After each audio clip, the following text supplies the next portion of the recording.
paroles, celles que vous entendez. Alexandre Dubé.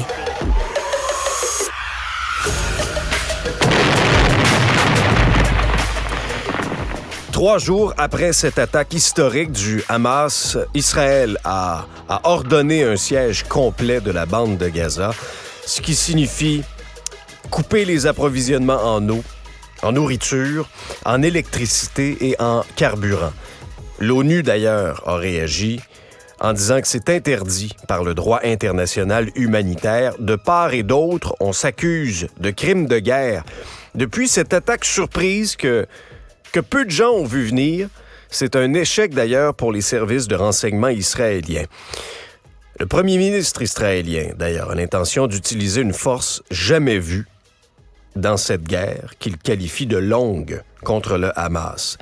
Il y a déjà des mouvements de troupes, il y a des chars d'assaut, des hommes qui ont été massés au sud du pays, une mobilisation militaire historique de 300 000 réservistes qui ont été appelés. Sur le terrain, Israël dit avoir repris le contrôle des villes qui ont été attaquées au cours de la fin de semaine. Et ce qui préoccupe aussi énormément, c'est le sort des otages détenus par le Hamas. Parce que le Hamas menace d'exécuter un otage pour chaque bombardement israélien. Le bilan des morts est déjà épouvantable. Quand on regarde ça, du côté israélien, on avance 900 morts. 687 dans la bande de Gaza. Et parmi les décès, il y a quelqu'un de chez nous. Il y a un Montréalais. Un Montréalais qui est mort en voulant protéger ses amis lorsque le Hamas a mené une frappe lors d'un festival de musique en Israël, le festival Supernova. 260 festivaliers ont été tués. Il s'appelait Alexandre Luc. Il avait 33 ans. Et nos collègues du journal ont rencontré ses parents qui racontent là, dans le journal un récit épouvantable. Alexandre Luc célébrait la fin de ses vacances en Israël, a décidé de prolonger son séjour et jusqu'à la dernière seconde, ses parents étaient au téléphone avec lui avant qu'il décède. Alors, lorsqu'Alexandre Luc a vu qu'il y avait des mouvements sur le site du festival, il a appelé ses parents. Et son père dit, puis c'est une citation très forte, on a presque assisté au carnage en direct. Lorsque sa mère a décroché le téléphone, son fils lui a dit « Maman, on est au milieu d'une attaque terroriste. » Imaginez là, la panique de ses parents au bout du fil. Il a réussi à se réfugier dans un abri qui vous servait à protéger les gens des tirs de roquettes, si vous voulez. Il y avait une trentaine de personnes dans cet abri-là. Mais le problème, c'est que l'attaque n'est pas venue seulement du haut des airs. Il y a des hommes armés qui sont débarqués sur le site du festival, sont entrés à l'intérieur. Ses parents disent avoir entendu une rafale de coups de feu et le silence total. Un silence dur à supporter pour les parents. Elle a parlé à des amis de son fils et ses amis ont dit Alexandre est mort en héros. Il s'est lancé devant les tireurs dans la porte de l'abri pour protéger deux filles qui étaient avec lui. C'est d'une tristesse infinie. Nos collègues de TVA Nouvelles ont rencontré aussi un ami d'Alexandre Luc. Il s'appelle Michael Crispin. Il avait ce témoignage à livrer. Ce gars, il est irremplaçable. Comme tu peux pas le remplacer, c'est impossible. Bon temps ou les mauvais temps, il m'appelait.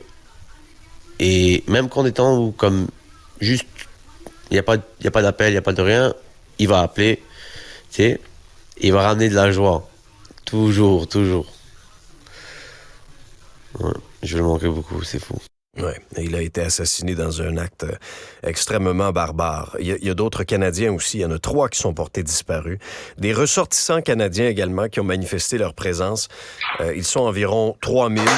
La ministre des Affaires étrangères, Mélanie Joly, était en entrevue sur les ondes de LCN.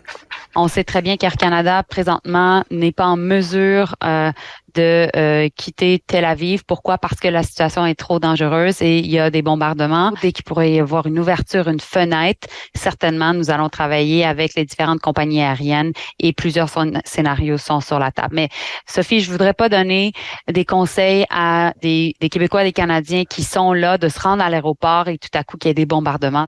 Ben, c'est ça qui est délicat aussi, c'est toute l'opération rapatriement de ces ressortissants canadiens. Et le point de la ministre est quand même bon, c'est-à-dire que là, si les gens se massent à l'aéroport, puis l'aéroport est bombardé, on n'est pas plus avancé. Chez nous, les drapeaux sont en berne aujourd'hui à l'Assemblée nationale, à la demande de François Legault.